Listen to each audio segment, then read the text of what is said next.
Hello dear student, मेरे YouTube channel में आपका स्वागत है। आज हम लोग जो है 10th क्लास का फर्स्ट क्लास करेंगे और 10th क्लास का जो भी क्लास होगा उसका पार्ट 1, पार्ट 2, पार्ट 3 से नामकरण करेंगे। तो 10th क्लास का फर्स्ट टॉपिक के लिए हम पार्ट 1 देंगे, फिर सेकेंड टॉपिक पढ़ाएंगे, इसका सेकेंड क्लास लेंगे तो पार्ट 2, फिर अगले क्लास के लिए पार्ट 3। तो हम 10th क्लास में जो शुरू कर रहे हैं उस टॉपिक का नाम है ट्रिगोनोमेट्री। ट्रिगोनोमेट्री त्रिकोणमिति। अब ट्रिगोनोमेट्री के बारे में हम जानते हैं। ट्रिगोनोमेट्री का सर्वप्रथम शुरुआत इंडिया में हुआ था। ट्रिगोनोमेट्री का सर्वप्रथम शुरुआत भारत में हुआ था। आर्यभट्ट किए थे, जिनका कार्यकाल 476 ईस्वी है। और भारत के गणितज्ञ ब्रह्मगुप्त के द्वारा भी ट्रिगोनोमेट्री में योगदान है, जिनका कार्यकाल 598 ईस्वी है। भास्कर प्रथम भी ट्रिगोनोमेट्री में अपना योगदान दिए थे, इनका कार्यकाल 600 ईस्वी है। भास्कर द्वितीय भी ट्रिगोनोमेट्री में योगदान दिए, इनका कार्यकाल 1114 ईस्वी। तो ट्रिगोनोमेट्री में इन सारे गणितज्ञों का कुछ न कुछ योगदान है। आर्यभट्ट, ब्रह्मगुप्त, भास्कर प्रथम, भास्कर द्वितीय, ये सब भारतीय गणितज्ञ, इन सभी का ट्रिगोनोमेट्री में क्या है, योगदान है। इसमें ब्रह्मगुप्त का भी योगदान है, भास्कर प्रथम, जिन्होंने 90 डिग्री से ज्यादा के कोण के लिए ट्रिगोनोमेट्री सूत्र दिए थे, जो हम आगे की कक्षा में 11th में पढ़ेंगे। लेकिन 10th में हम ट्रिगोनोमेट्री का बेसिक कॉन्सेप्ट सब पढ़ेंगे। ट्रिगोनोमेट्री का शुरुआत भारत से शुरू हुआ और भारत से ये मध्य पूर्व देशों में गया, मध्य पूर्व देशों से यूरोपीय देशों में गया। वैसे यूरोपीय देश मिस्र और बेबीलोनिया में ट्रिगोनोमेट्री का आरंभ पहले ही हो चुका था, लेकिन उनकी विधि उतनी उपयुक्त नहीं थी और भारत जो विधि बताया वो ज्यादा उपयुक्त था। इसीलिए संपूर्ण विश्व भारतीय विधि को अपनाया, क्योंकि मिस्र और बेबीलोनिया में पहले शुरू हुआ था ग्रीक में, लेकिन उनका विधि उतना उपयुक्त नहीं था, इसलिए भारतीय विधि को संपूर्ण दुनिया द्वारा अपनाया गया। तो भारत से कहा गया मध्य पूर्व से फिर यूरोपीय देशों में गया। इस तरह से हम समझ गए ट्रिगोनोमेट्री का शुरुआत हुआ। अब ट्रिगोनोमेट्री का शुरुआत होता कैसे था?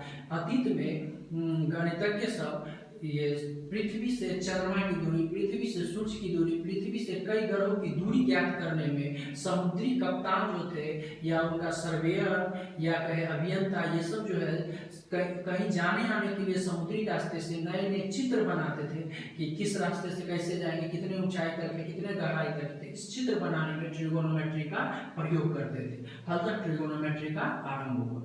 और ट्रिगोनोमेट्री का अभी जो उपयोग है विज्ञान के क्षेत्र में है, भूकंप शास्त्र के क्षेत्र में है, विद्युत परिपथ यानी जो करंट का काम होता है उसको डिजाइन तैयार करने में, अणु की अवस्था जो हम केमिस्ट्री में पढ़ते हैं उसका वर्णन करने में, समुद्र में जो ज्वार की ऊंचाई होता है उस कितना ऊंचाई आएगा, ज्वार भाटा जो होगा उसकी कितनी ऊंचाई होगी, इसका आकलन करने में, संगीत जो होता है उसका लय का कैसे हम विश्लेषण करते हैं, इस सब क्षेत्र में और इसके अलावा अन्य क्षेत्र में भी ट्रिगोनोमेट्री का उपयोग होता है।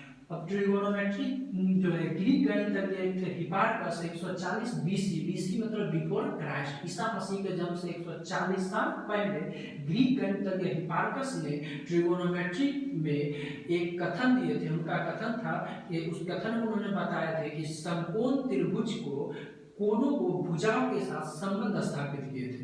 तो समकोण त्रिभुज में कोणों को उनके भुजाओं के साथ संबंध स्थापित करने का काम कौन किए? गणितज्ञ हिपार्कस। कहाँ के गणितज्ञ थे? ग्रीक गणितज्ञ। अब हम ट्रिगोनोमेट्री का कहानी जानेंगे। अब हम आगे चलेंगे ट्रिगोनोमेट्री। ट्रिगोनोमेट्री ग्रीक शब्द, 3 ग्रीक शब्द से बना है। पहला ट्रिग, दूसरा गोनीय, तीसरा मेट्रन। ट्रिगोनोमेट्री को तोड़ेंगे 3 पार्ट में। ट्रिगोनोमेट्री ट्रिग प्लस गोनीय प्लस मेट्रन। ट्रिग मतलब 3, गोनीय मतलब कोण, मेट्रन मतलब माप। 3 कोणों की माप। ट्री मतलब 3, गोनीय मतलब कोण, मेट्रन मतलब माप। ट्रिगोनोमेट्री कौन कौन सबसे बना है? ट्री प्लस गोनीय प्लस मेट्रन, यानी 3 कोणों की माप। 3 कोणों की माप। ट्रिगोनोमेट्री कौन कौन सबसे बना है? ट्री प्लस गोनीय प्लस मेट्रन। ये कैसा शब्द है? ग्रीक शब्द। ट्री का अर्थ होता है 3, गोनीय का अर्थ होता है कोण, मेट्रन का अर्थ होता है माप। अतः ट्रिगोनोमेट्री का शाब्दिक अर्थ हुआ 3 कोणों की माप। और 3 कोण त्रिभुज में होता है, चतुर्भुज में 4 कोण होता है, पंचभुज में 5 कोण होता है, खटभुज में 6 कोण होता है। इस तरह कोण बढ़ते जाता है तो 3 कोण होता है, इसमें है त्रिभुज में। इसलिए 3 कोणों की माप को हम कह सकते हैं त्रिभुजों की माप।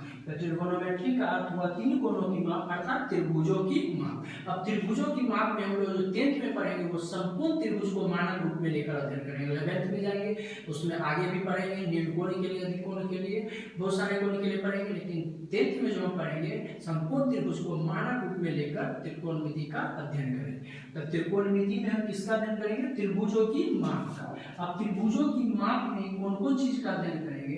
तो त्रिभुजों की माप में ये समकोण त्रिभुज को मानक लेकर अध्ययन करेंगे। एबीसी ये क्या है? समकोण त्रिभुज है। ये दोनों न्यून कोण, ये समकोण, ये समकोण है तो ये दोनों और बीच में 90 से कम होगा, ये अकेला 90 है तो दोनों मिल के 90 होगा, यानी दोनों 90 से कम, अर्थात ये दोनों क्या है? न्यून कोण।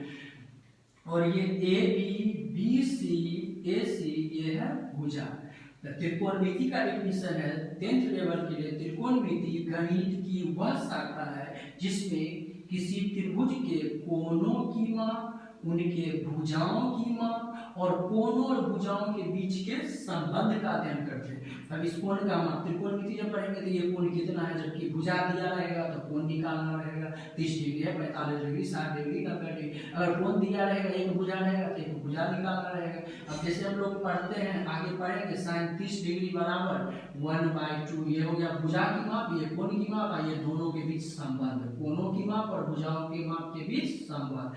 sin थीटा p/h, थीटा हो गया कोण की माप और p और h भुजा की माप, तो ये कोणों और भुजाओं के बीच के माप के बीच संबंध हो गया। कोणों की माप, भुजाओं के माप के बीच संबंध। तो त्रिकोणमिति गणित की वह शाखा है जिसमें किसी त्रिभुज के कोणों की माप, उनके भुजाओं की माप और कोणों और भुजाओं के बीच के संबंधों का अध्ययन करते हैं। तो त्रिकोणमिति का अगर डेफिनेशन पूछा जाएगा क्या कहेंगे? त्रिकोणमिति का डेफिनेशन, त्रिगोनोमेट्री का डेफिनेशन होगा त्रिकोणमिति गणित की वह शाखा है जिसमें कोणों की माप, उनके भुजाओं की माप और कोणों और भुजाओं के बीच के संबंध का अध्ययन करते हैं। त्रिकोणमिति गणित की वह शाखा है जिसमें उनके कोणों की माप, उनके भुजाओं की माप, कोणों और भुजाओं के बीच के संबंध का अध्ययन करते हैं। त्रिकोणमिति में किसका अध्ययन करते हैं? त्रिकोणमिति क्या होता है? गणित की वह शाखा है जिसमें उनके कोणों की माप, उनके भुजाओं की माप और कोणों और भुजाओं के बीच के संबंध का अध्ययन करते हैं। त्रिकोणमिति का क्या डेफिनेशन कहेंगे? त्रिकोणमिति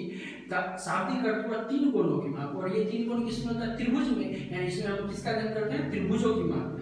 त्रिभुज में कौन कौन चीज के माप का? तो उनके कोणों की माप, उनके भुजाओं की माप और कोण और भुजाओं के बीच के संबंध का अध्ययन करते हैं। तो त्रिकोणमिति गणित की वह शाखा है जिसमें किसी त्रिभुज के कोणों की माप, उनके भुजाओं की माप और कोणों और भुजाओं के बीच के संबंध का अध्ययन करते हैं। तो हम त्रिकोणमिति का डेफिनेशन समझ गए। हम 10th में किस त्रिभुज को लेकर अध्ययन करेंगे? समकोण त्रिभुज को मानक रूप में लेकर अध्ययन करेंगे। त्रिकोणमिति का अध्ययन क्यों करते हैं? इसका क्या उपयोग है? त्रिकोणमिति के अध्ययन करने से हम पहाड़ पर बिना चढ़े हुए पहाड़ की ऊंचाई ज्ञात कर लेंगे, नदी को बिना तैरे हुए नदी की चौड़ाई ज्ञात कर लेंगे, पेड़ पर बिना चढ़े हुए पेड़ की ऊंचाई ज्ञात कर लेंगे। यहाँ से पृथ्वी की जो पृथ्वी से जो सूर्य की ऊंचाई है, चंद्रमा की ऊंचाई है, अन्य ग्रह की जो ऊंचाई दूरी है वो ज्ञात करेंगे। इसका उपयोग हम कई क्षेत्र में करेंगे, विज्ञान के क्षेत्र में, भूकंप शास्त्र के क्षेत्र में। ये सारे क्षेत्र है अणु की अवस्था का वर्णन कर लेंगे, ज्वारभाटा की ऊंचाई निकाल लेंगे, डिजाइन जो है विद्युत परिपथ का तैयार करने में, संगीत का लैब का विश्लेषण करने में, इत्यादि क्षेत्रों में त्रिकोणमिति का प्रयोग करते हैं। इसलिए इसका अध्ययन करना अत्यंत आवश्यक है। और इसका जो मेन रूप से और ज्यादा अध्ययन करना वो कक्षा 11th में है। हम लोग 10th में इसका बेसिकली अध्ययन करेंगे। तो यहाँ तक हम समझ गए। अब आगे के वीडियो में जो है पार्ट 2 में हम लोग पढ़ेंगे त्रिकोणमितीय एंगल। तो इस वीडियो को देखिएगा, पूरा देखिएगा। जहाँ अगर दिक्कत हो समझने में तो कमेंट बॉक्स में लिखिएगा, हम उस प्रॉब्लम को दूर करेंगे। उस वीडियो को लाइक कीजिए, सब्सक्राइब कीजिए और दोस्तों के बीच शेयर कीजिए। तब तक के लिए धन्यवाद।